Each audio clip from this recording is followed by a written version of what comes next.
Here I'll be guiding you guys on how to check pending Robux on mobile. So let's get started. So as you guys can see, if we go to the Roblox app, we can't check pending Robux from the app itself because it's just not possible. You can't check it. So if you click on the Robux, you can't check the pending Robux. So to check pending Robux, you have to go to Safari app or whatever Google app you use. So I'm gonna head over to my Google app and I'm gonna search up Roblox. Guess Roblox. And then I'm gonna open the website roblox.com. Once I'm here, this window might not show up for you, so just click on the three dots and click on desktop site, because if it's not open, then it's gonna say you to continue in app. So I'm just gonna click on the three dots and click desktop site.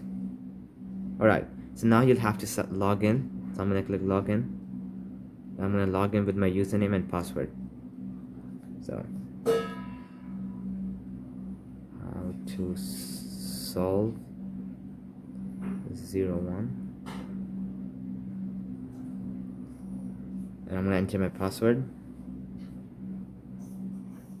Login. Alright, so once I'm in the account, you have to go over to the right corner and click on this Robux sign. Once you click on it, you have to click on the first drop down menu button, 0 Robux in my case. Once I'm here, as you guys can see, once you're here, then there'll be one option here of pending Robux. So in the incoming Robux, you can see it's 0 because I have no pending Robux. But if you have any pending Robux, it's gonna show up here. It's gonna say pending Robux and the amount right here. So that's how you check pending Robux. So alright guys, that'll be it for the video. I hope it helped you out, and I'll be seeing you guys next time. Peace out.